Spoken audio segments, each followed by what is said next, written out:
Good afternoon, my name is Jackie and I will be talking about the communication between customers and employees.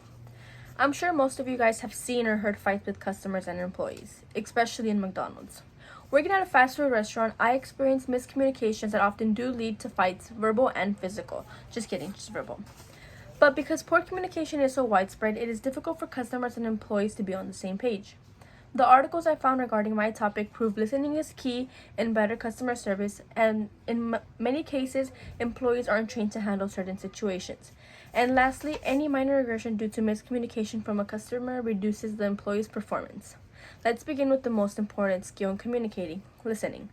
Listening is important because it is the primary way we develop relationships, understand others, and build trust. According to Chris in his article, Better Listening Built a Successful Company Culture in 2019, he states, when we focus on the receiving end, we get more understanding, more respect, and more satisfaction. These are things that feed the workplace culture. He continues to prove listening and hearing employees makes them feel valued and motivated to do more. He ends his article by stating, listening can pass along relevant news to vendors and customers, fostering good relationships.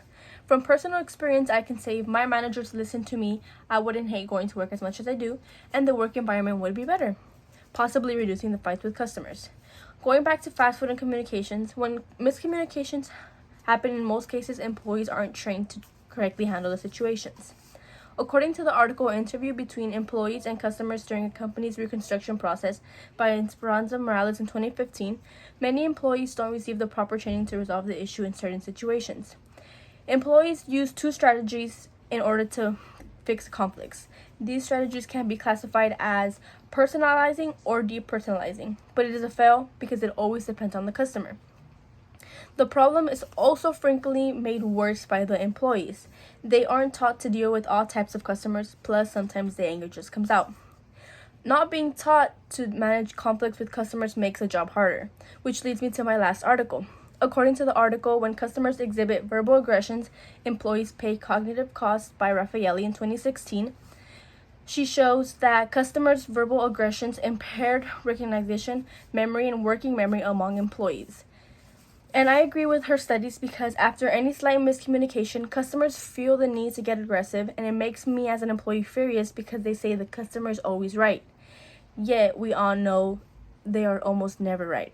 Now to sum up, communication between employees and customers is important because miscommunication happen often, and in most cases arguments can be avoided. Listening to customers and being heard is one way to avoid silly arguments. Now, employees aren't trained to correctly deal with the arguments created from the miscommunications and the fights that go viral, and those arguments with customers affect the worker negatively. And I can say that from experience. Thank you.